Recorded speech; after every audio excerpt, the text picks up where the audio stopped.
All right, now I have to wait for everyone to realize that it's there. Okay. All right, now I'm seeing it.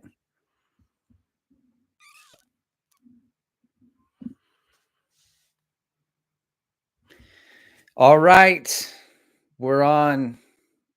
I don't know how many people we lost, but we made it. I wish I could still see the other chat because you guys were killing me on that. Yeah, I need a Gen Z or Gen Alpha intern for sure. Sound. We have sound and we have picture. This is actually how I thought the first one was gonna go, the first live stream. It's like, oh, and I mean, it seems pretty obvious. You just turn it on and then, the microphone's plugged in and then like everything should work. But um, yeah, apparently not. So by now I should have an intro memorized because I've done it 7 times. All right. Today it's Wednesday, still Wednesday. It's now 12:10 p.m. It's the 13th. Shout out to everybody who ran Indy last weekend or any other marathon or race distance. I hope the DOMS is fading away a little bit and you're recovering nicely. Today, I returned to running. And when I say that, I mean I jogged very lightly. The temperatures here in San Antonio still 72, maybe in the morning. Not fall yet, quite. I think next week we're gonna get some just before Thanksgiving, and I really appreciate that because I really enjoy fall. Matt Byers in here, he said saying, "I was saying the camera shaking was like we were looking at you through the eyes of a bobblehead." Yeah, that's that's good. I'm in my in frame. Went to went to film school, but I failed out, I think. So no, I didn't fail out. I left on purpose to go make movies. I should be able to get this part right. Oh, all right. So I hope your runs are going great today. Sorry about all of the technical hiccups. So if you know anybody who wants to intern for free, that would be great. And yeah, I also said, and I don't know if I probably didn't make it through, but I turned off the monetization. So you guys should not be getting any ads this week, which is great. So, because I know Brooks is strong in the ad game, and I don't want you guys going off to buy some Max Glycerins or whatever they're pitching these days. At least that's that's when they used to pitch on those Brooks. So anyway, yeah, we are full into the off season of running here in South Texas. So I don't know what a topic for today would be. What are you guys doing? What are y'all running? What are you training for if you haven't already run? Well, you know what I was thinking was that the Indy Marathon has to be like the revenge marathon for Chicago. If you live in the Midwest and you totally bomb Chicago, it's like I'm gonna make up for this in Indy.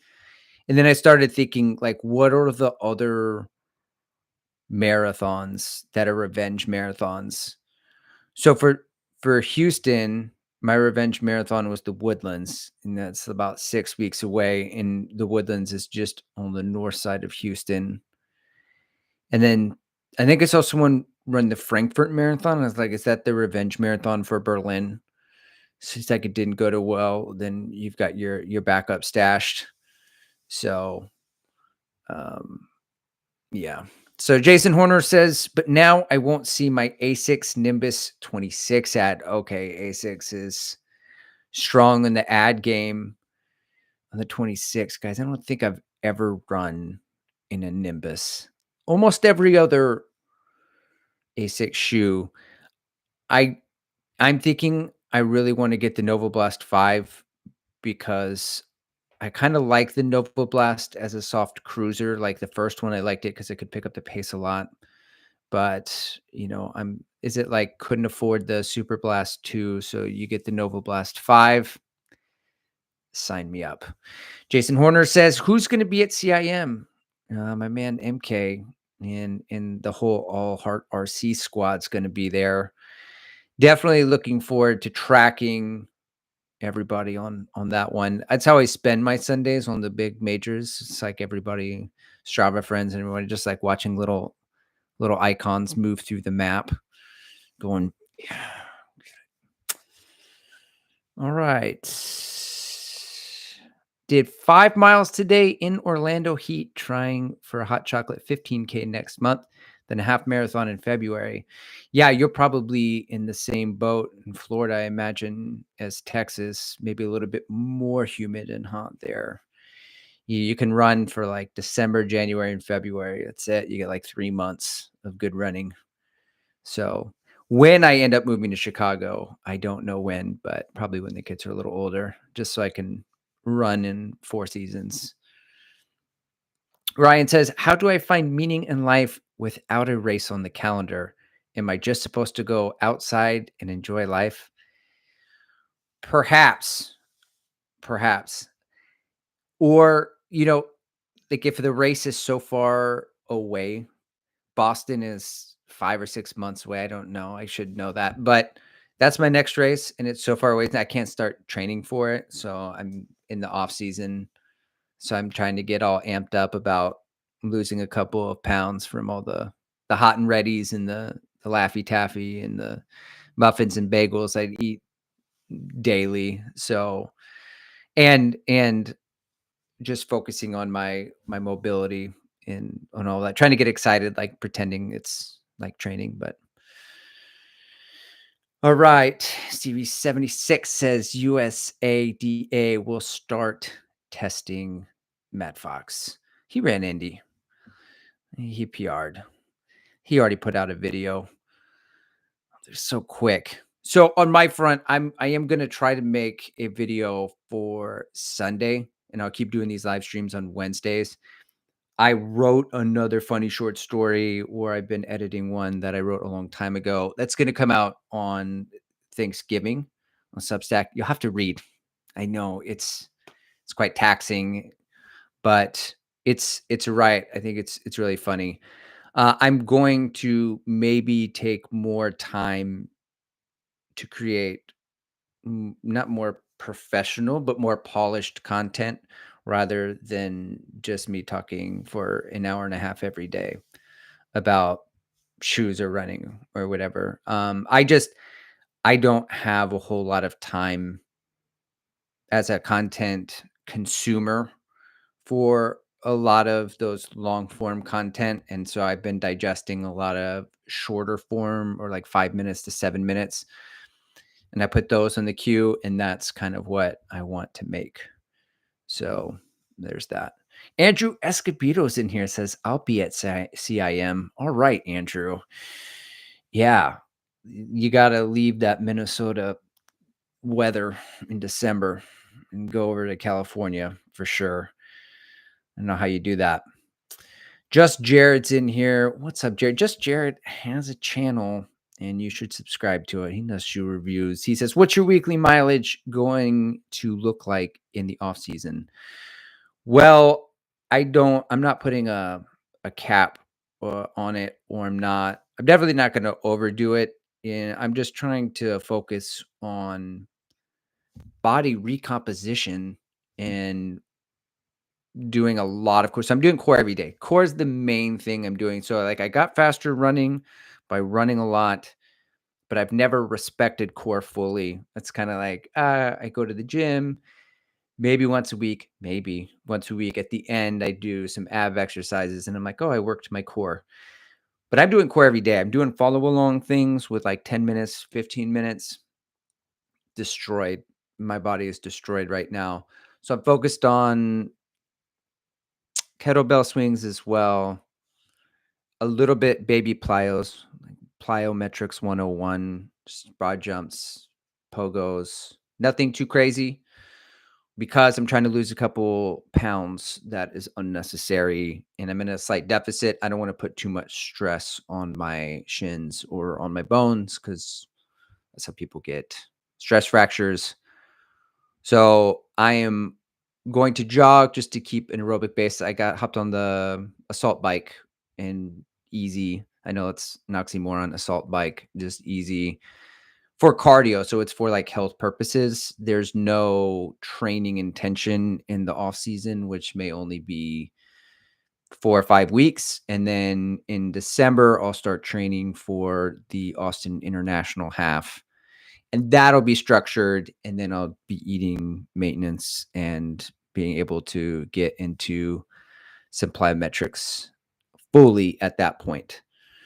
Ryan's in here, says CIM was great last year.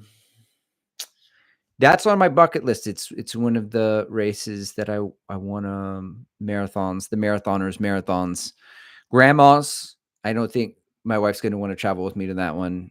No disrespect to grandma's. I do also want to get to CIM at some point, but I'm really trying to knock the majors down first. I can really go to like one a year, maybe every other year. So that doesn't mean I only going to run one race a year. I might do something more local. I know like Houston's my marathon that's like 3 hours away. It'd be nice to live in Chicago. You can just go down the street and run Chicago. That would be pretty cool. Alex Dominguez is in here. He says, currently in Jacksonville, Florida, enjoying the cooler weather here. Been in the low 70s in the early morning, prepping for my first full marathon in February, Miami Marathon. Awesome, Alex. That's exciting. Number one. All right. Oh, Mesa Marathon's coming up too in February. Well, I guess that the CIM Revenge Marathon, they're kind of far apart. Maybe not. Matt Beyer is in here. First full tights run of the season, 31 degrees in Ohio, 5 times quarter mile hill repeats in the middle of a 6.3 mile run. Oddly, very specific, Matt. Yeah, that's awesome. I have 2 pairs of full tights. I think I wear them for 2 weeks of the year down here. And yeah. Creative communities in here, he says, hope you feel better soon, Andrew. Did you have any inklings that perhaps you were running yourself into overtraining before things went downhill as they did?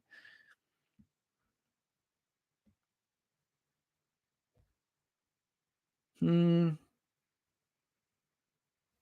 I don't know. I don't think so because I was running 7+ weeks at 80 something miles. And I don't think it was the stress. It was running that I could normally otherwise handle.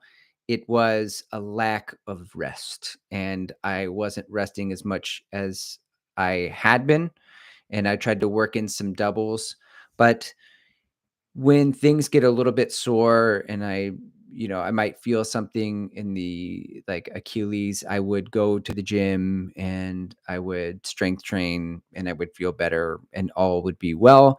So there wasn't any physical indicators. It was really just over the line, just a little too much. So all right. Adrian M says, I'm signed up for the Austin International as well. Dude, that is such a fun race. I know we talked about it last time, but if you guys ever get a chance to do it, you should. It's to the top of Austin all the way down. It's so fun, especially if you like running downhill, which a lot of runners do. It's a blast.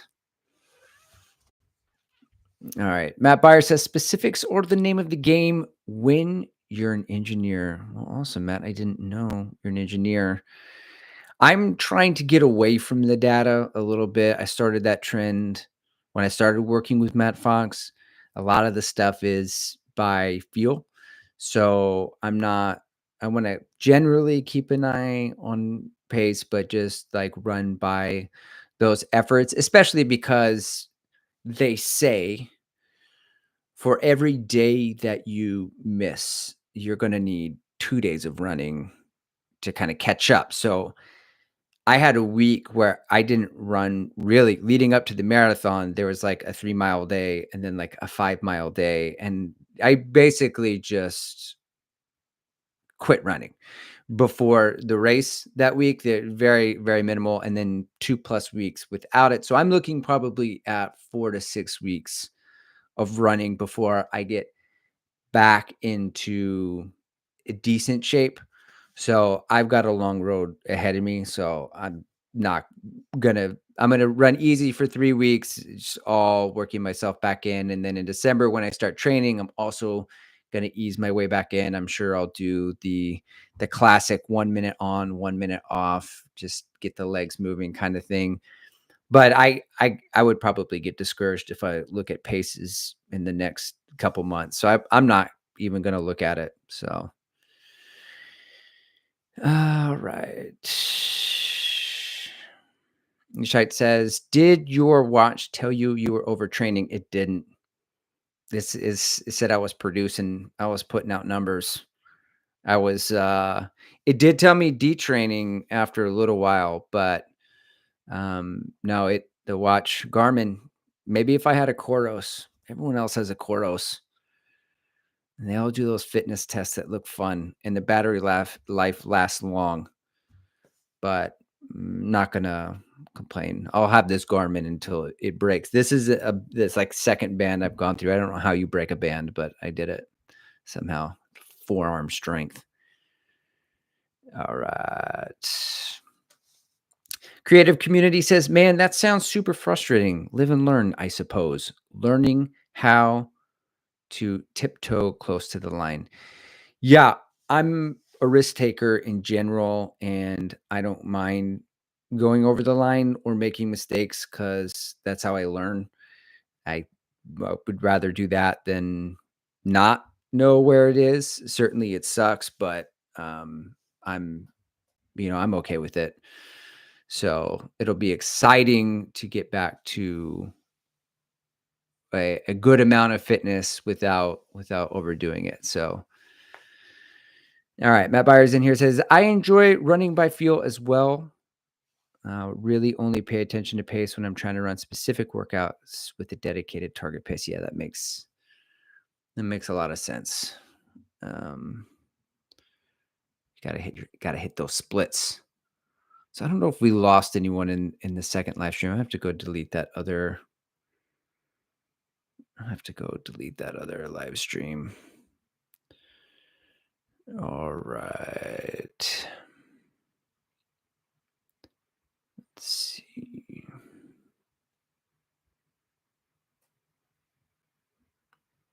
I see I think I saw on Threads earlier, the Matt Choi drama's still getting there, and he made a video um, apologizing again. I don't really keep up. I've never watched much of his content, but it not personally or anything. I think he's on other mediums that I'm not on. I'm pretty much just on YouTube. So I come across running YouTubers and people in the space that have big followings in other platforms that I'm like, "Wait, who?" And they're like, "You don't know Jeremy Miller?" I'm like, "I no." And then it's like he's got like a big following on Instagram and then maybe Matt Choi's TikTok. I'm not sure, but I'm not on those. So, like I saw Believe in the Run. I know Believe in the Run is like really big on Instagram, but I used to just watch the shoe reviews on YouTube, and that's kind of how I found them. And then I would listen to the drop. So I don't, so I miss out a lot on other people. I don't consume it, which is why also I don't post a whole lot on Instagram. My wife's always trying to push me to post more on there, but I just like drop some stuff into some stories. But I'm never like anything cool that happens in my life. I don't, the first instinct isn't to reach in and grab my phone and start recording it. I just kind of experience it. And then even right now, I want to shoot some content around an off season, though I know no one's gonna watch it because, like, who takes an off season really? Like, everyone just signs up for another marathon and keeps going. But also, I just, like, wanna document, what, like, the road to recovery looks like as well, and I keep forgetting, and so I go into the garage gym, and I start working out. This morning was the first time I actually brought the camera in and start recording some of it, and I did record on the run earlier because I wanna do, like, a montage of the easy pace, like, how, like, just each day for 30 days or 45 days to see how long it takes for the fitness to come back. So, just Jared says, "Do you own an assault bike? I have an assault runner and they make good stuff." Assault runners are so awesome. Yeah, so I in a previous life was a CrossFitter from like 2016 to 2018. First rule of CrossFit, you always talk about CrossFit. So we talk about a lot about CrossFit. There's no other rule to CrossFit. You just talk about it a lot. And so when 2020 happened and all the gyms closed, I got a rower, a C2 rower, and I got an assault bike. And I don't have a regular, I don't like cycling. I hate it. I really hate it. I will never be a triathlete. Never. I got strong feelings towards cycling. It's so boring. I don't know. That's the one you got to do for like 4 hours. That's the one that's like, yeah, yeah.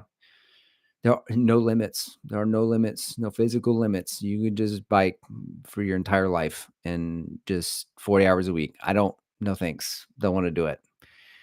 It's so painful. It hurts my soul. Oh, Pierre is in here saying, greetings from cold Montreal, man. Up and down year for me as well with bad COVID this summer. The comeback is hard. Ouch. That sucks, man. Yeah, COVID knocked me out in 2021, and that one was like 6 to 8 weeks before I got back after like 3 weeks of not running and wanting to run. So Matthias is in here. Sventos says there are so many hours in a day to watch runners. I watch you, Co, Ed, Han, smaller channel, Young Ultra Runner, etc. Well, awesome. I appreciate that. Yeah, I also watch Kofuzi and Ed Bod. I don't know Hans, but I'll have to look him up. Kofuzi's been dropping off a lot of groceries lately. He's just feeding the masses with all his videos lately. Oh, he says, and I listen to Ioana like a podcast while at work. Yeah, I pick my spots with Ioana. I don't have enough time in the day, and he cuts them up into chapters so you can just move around about it. But I try to listen, even though I don't. I find myself listening and to more of his stuff that's non-shoe related because I don't really have that much of an interest in that many shoes, and so if it's about anything else, sometimes I listen to it, and I like to try to support. So Michael MK's in here. He says, I found that recovery topics are not as popular as the run easy topic. Yeah, yeah, people like to run. I don't know they as much more than they like to strength train or talk about nutrition or any of that. That's a sensitive topic. I made one video on nutrition and I got eaten alive by the carnivores. Some other people. People have feelings. People have very strong feelings about food and not food and like eating and not eating. And it's like, whoa, okay, man. I just said what I was doing. I mean, I'm not trying to debate anybody on it. So Stevie76 says, I blame it on immaturity. I think MC is still in his 20s. Matt Troy. When he becomes midlife, he'll have more life lessons to make better decisions. Hopefully. Oh, for sure. Midlife is where it's at, you know. Speaking from experience, you get to know that you don't know anything. I don't know anything. So, um, but yeah. Jason Horner says, got into rowing when the pandemic hit. Then last year I started running and the rower is collecting dust. Mine's collecting dust. He got a little rust on it too. At some point in my first year of running, I, I don't want to say I pulled a glute med. I don't know how you would even pull a glute med. It got irritated. I could not run on it. I don't know what it was. Running has taught me a lot about human anatomy. Last year it was quadratus laborum, strain. It sounds like a Harry Potter spell. Like I and I work with somebody who's like, "Oh yeah, I used to work in a PT clinic. It's right here. This is how you release it. Grab a lacrosse ball, lay on it, take your leg, and then push it off to the side, and it'll totally release." I was like, "Wow, I didn't even know that had a name like that, laborum." So anyway, when I strained my glute med and I couldn't run for, I don't know, maybe 2 months when I first started running, I just rowed every day. And I didn't know that rowing motion was probably really terrible for that glute med. And also that when you do cross training, the more you can mimic running, the better for the cross training. So like an elliptical would have been better, or even the bike, it's arguably. So I just spent 2 months in a row getting really good at rowing, and then I didn't row again. So Matt Byers in here says, I had a road bike for many years, but I never liked riding on the streets. Very dangerous, and decided to sell the bike and use the money to build a larger running shoe rotation. That's the right answer. That's what I would do. I also, um, not even just riding a bike in the streets. I've done a lot of long runs, and it occurred to me. I run through the neighborhoods and I run through some main roads and stuff. That there's a whole greenway system in San Antonio, and that's really where I need to run because there are no cars on there. There are cyclists, and they go pretty quick, and they're not supposed to. But on your left, they're aggressive. But one car just pops up on the sidewalk and that's it. Then we're done, and that's it. So I'm gonna try to run on the roads less. I don't mind doing it early in the morning when there's a lot less traffic. But I'll never be the guy. I'll never get one of those. They used to advertise those to me. The Rainbow Bright little light up vests where you get to sparkle and be a rainbow. Those look fun, but I've never I've never gotten those. Jason Horner says, my wife is a DPT, and when she talks about the body, I say the same thing about it, sounding like Harry Potter spells. See, I'm not alone. I have so many allies out there. Um, Harry Potter fans. So All Heart RC is in here. Man, MK, you're everywhere. So drivers can be crazy. So many close calls for us. Yeah, you guys are running in the streets and biking to school too. But you guys have dedicated bike lanes. California seems like it would be so much of a safer place to run or to bike. Austin's like that. Austin is very friendly to the people on wheels and also to runners. A big running community. I feel like if you're a runner and you have a YouTube channel, there's a 93% chance you live in Austin if you live in Texas. And if you're in the Midwest, it's like a 98% chance you live in Chicago. It's like this is where you got to move. So, but we were looking into Chicago. Every time we go, I say we, me and my wife, we go to my wife go to a marathon, she gets on all the apps, Zillow, whatever it is. She starts looking at cost of living and price. So we were in DC, and like every time we leave, it's like, are we moving to DC now? After Marine Corps, go to Chicago, like, oh, okay, cool. It's affordable right here. We can just move to Chicago. That's nice. And then and she goes all the way. Like kids could stay here. This could be the grocery store. This could be that. We never move. We're here.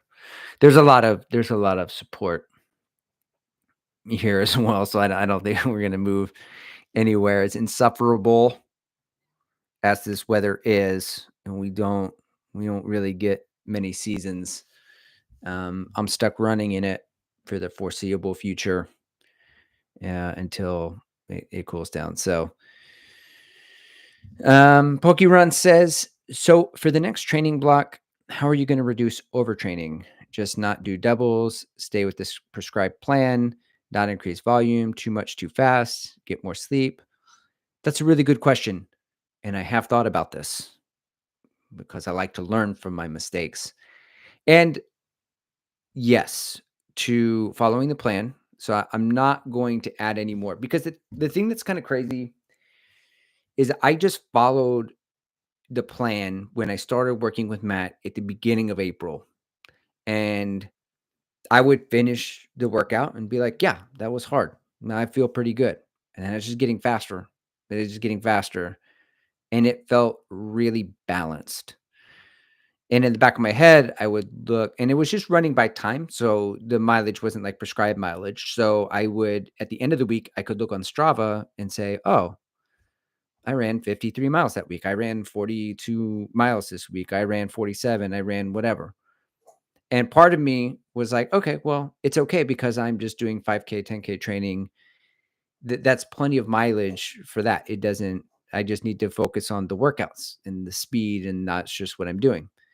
And the long run was 90 minutes, 100 minutes, and there might be a little pickup. And then the next week there wouldn't be. And it was fine. And I was getting faster. And when I raced, I felt fresh, I felt good. So I want to go back to that because, if I feel fresh on race day, then I think it'll be over for everybody. So that's one thing. I am going to stay away from doubles. I'm not so sure that volume is the answer for me right now. I think what I would mess with volume is if I hopped into a base building period. So I'm gonna work on some speed before I hop into the marathon training for Boston.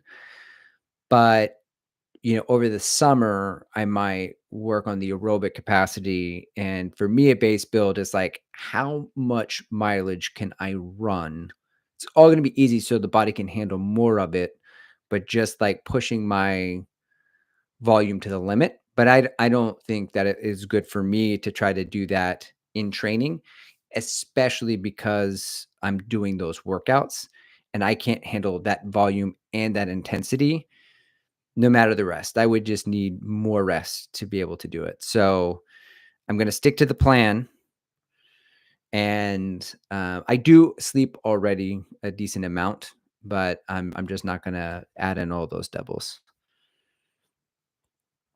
Stevie76 says, imagine running on the streets and see Joanna driving towards you while he's doing a shoe review in the car. Another example of immaturity. Did Seth James DeMore, did he do shoe reviews in the car? Did he just talk in the car? I feel like he talks in the car a lot. And then once he's parked, then he talks about the shoe, or he did back when he made videos while he was lacing up before a run. I don't just feel like it's in the car. Jason Rom says, so do you not sit in before every question? So love the people that this bothers. LOL. Yeah, some people get really triggered by me sitting in all those shots. Uh, I wouldn't even know if I listened to my own video because I don't. Here's how I consume YouTube. I I scroll on my home feed pops up, bunch of videos, save to later. Like anyone that catches my eye, I see a video catches my eye, I hit save, like watch later. Save it to a playlist, watch later. Save it to a playlist, watch later. Throw 5 or 6 in there. I start driving, I just hit play. Because when it ends, it'll just go to the next one. It'll just go to the next one. I'm not watching. I don't watch YouTube.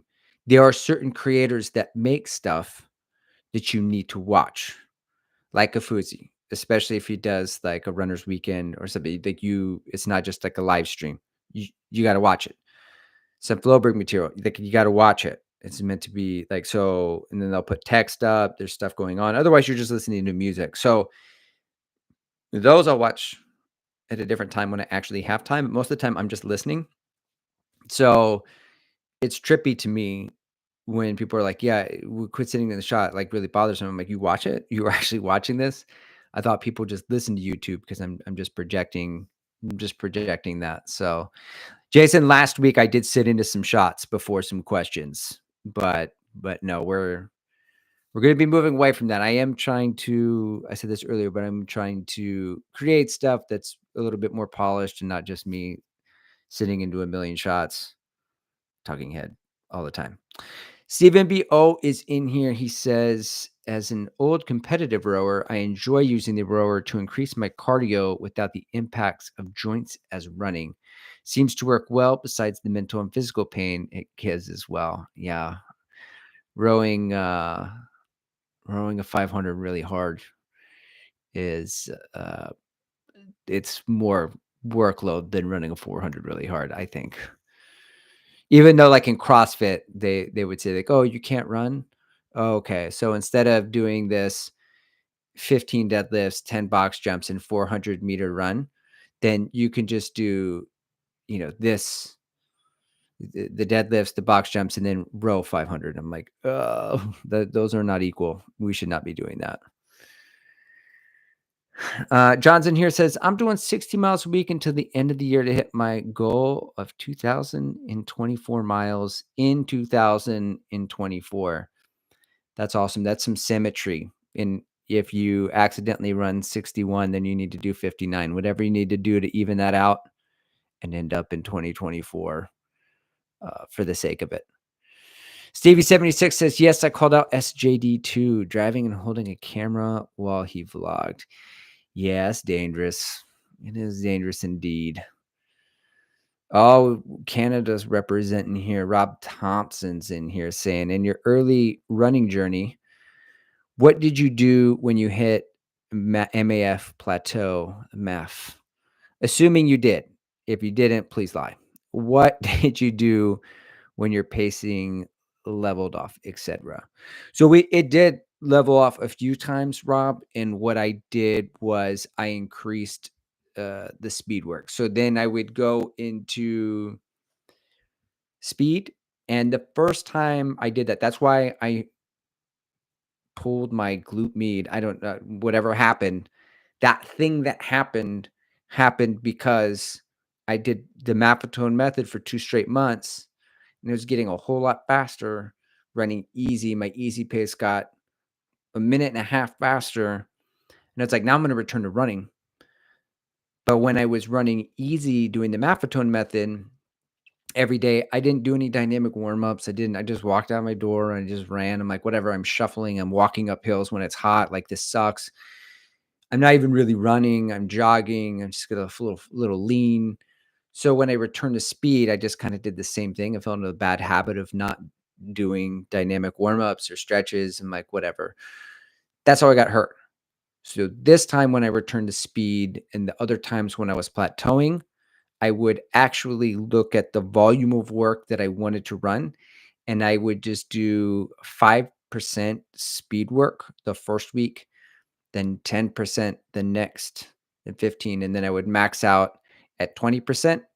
I think Maffetone says you should do it for like 6 to 8 weeks. Basically, just oscillate over to some speed work, and then whenever that kind of plateaus, then you go back down to, just base building. So I got it from a minute and a half from like maybe 10:15 to 10:30 down to about 9 minutes. Then I built in some speed work and it went down to like 8:40. Then I went back to the math block and went down to 8:15 a mile. So then I just kept oscillating and then it would like stagnate. And that's kind of how I rolled on that one. So and sometimes I wondered like, am I being patient or not patient? Because you have to be mindful of the seasons changing. Like when it gets really hot and humid here in March already, it takes like 3 weeks to acclimate. So sometimes it's like the weather is what's holding me back. It's not like I'm getting any slower. Like things are progressing. So I give it like maybe one more month. Yeah. All right. Stephen BO says, I'm mostly using it, the rower, for long exercises like zone two, 10K plus. Yeah, for sure. No, it is good aerobic exercise. I think I probably would prefer the rower over the bike.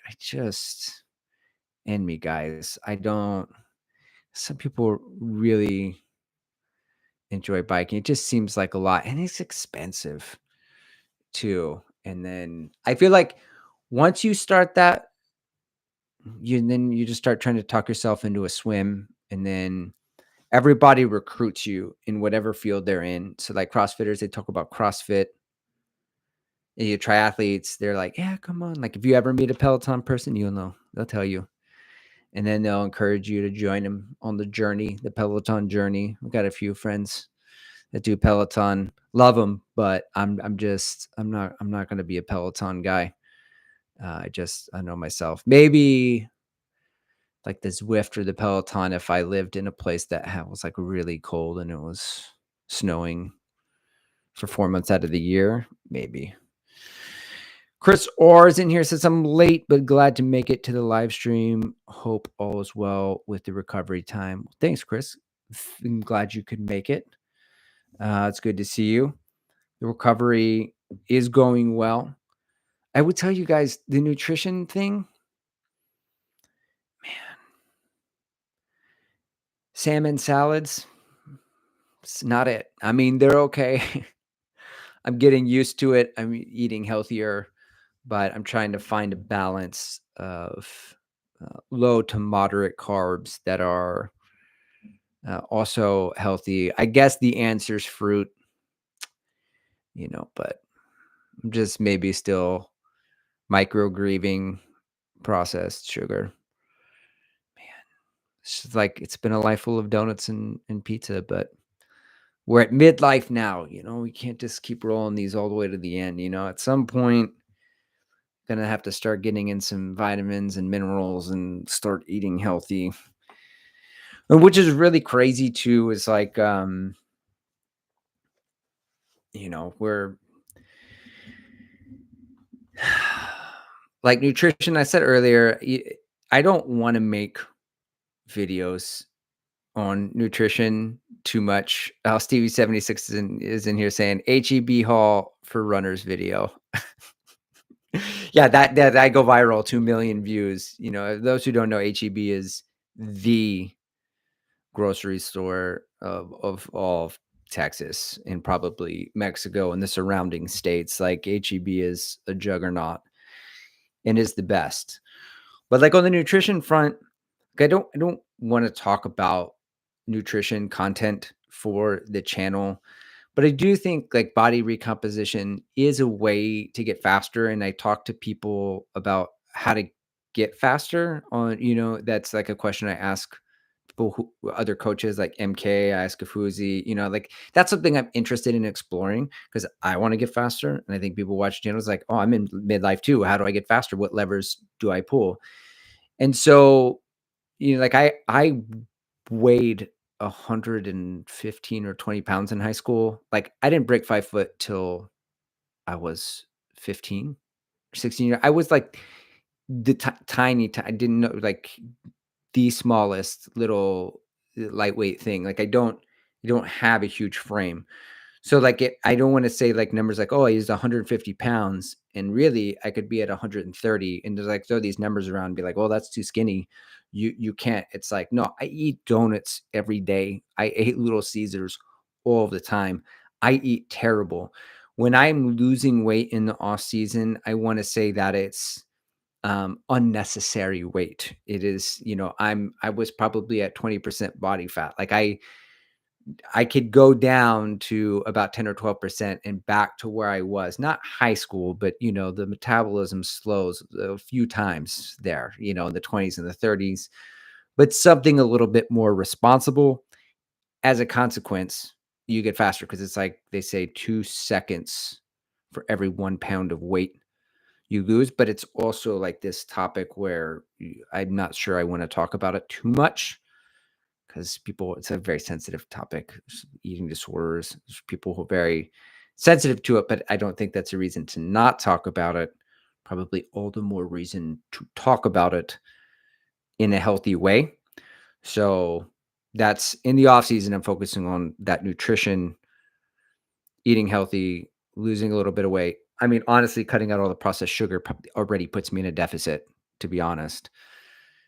Mobility and strength, and see, the core is what I'm really focused on because the core is what's going to help me through my anterior pelvic tilt. So that's why I'm focused on that.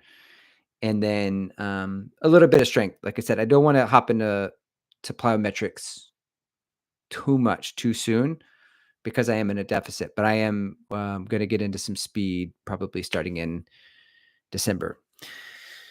JBS, no selfies required, is in here. He says, I have started eating yogurt with berries in the morning, taking some adjusting.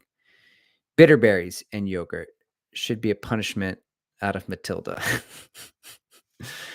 That's a really good snack though. If you get the yogurt and some strawberries, I'm a fan. I am a fan for that as a snack, but I've been eating a lot of eggs and I do the bacon, do the avocado. So it's a lot of vegetables. I'm just eating a lot. That's one thing I did not eat when I was training. I did eat a lot of fruit, and that was I need to eat healthier. So like after the pizza, after I slam back some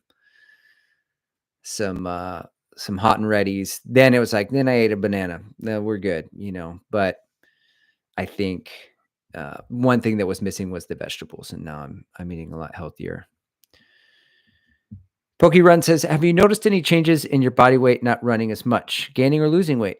I've heard some people drop weight after overtraining due to the reduction of inflammation. Yeah, Pokey Runs. I was losing weight going into the marathon, and I wasn't running as much, so that the hormones are just crazy. It was weird, and I couldn't sleep at night, and I had insomnia, and I had mood swings, and it was not pleasant. On that front, the internal systems have chilled out. The physical system, like the DOMS left, everything's good. I feel physically okay, but you need an extra 3 weeks to a month for your hormones, like that 10% fatigue is still lingering. Even though I can't feel it, it's there scientifically, so they say. So that's why I'm not doing any speed work or stressing the systems in a crazy amount. And then I am consciously in a deficit. So that I am losing unnecessary body weight. That's just fat that doesn't need to be there. So, and still eating a good amount of protein and lifting enough to hold on to the muscle that I do have. Stevie76 says, Bucky's Hall for Runners video. Yes. Yes. I need to do that. And then maybe I'll bring the mascot. I can't explain Bucky's. I don't know how to tell people about Bucky's.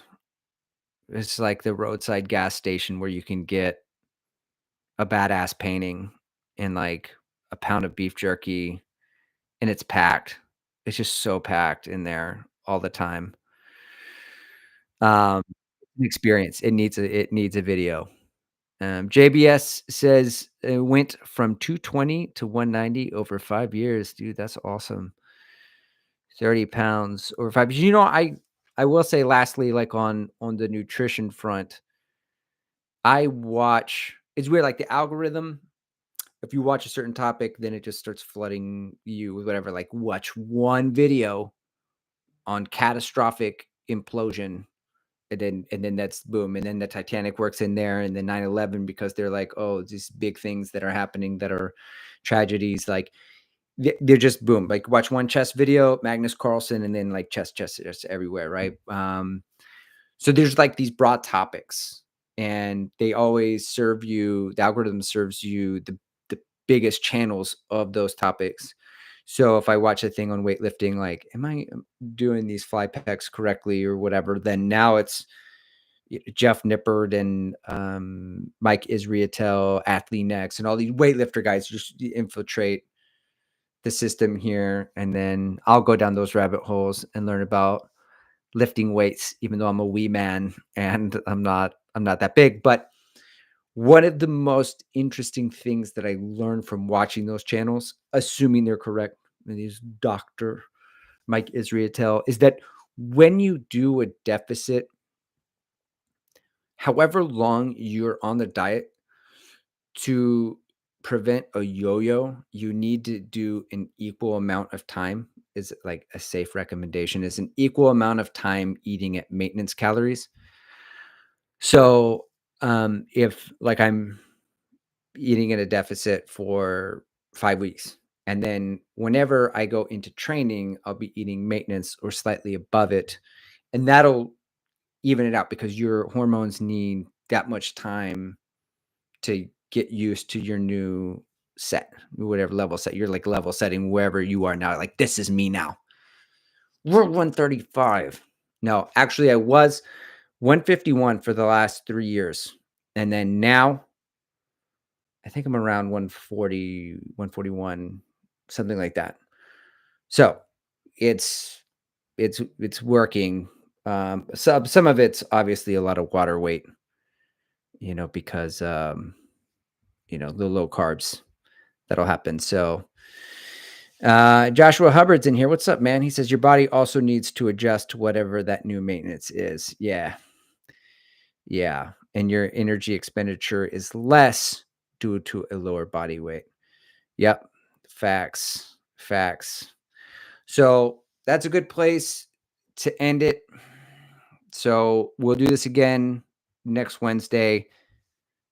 I will have this figured out with the microphone, with the picture. Hopefully, I'll bring in some Gen Z help, and we'll nail this thing down. So thanks for popping in, and yeah, I hope you all guys have a great rest of the week.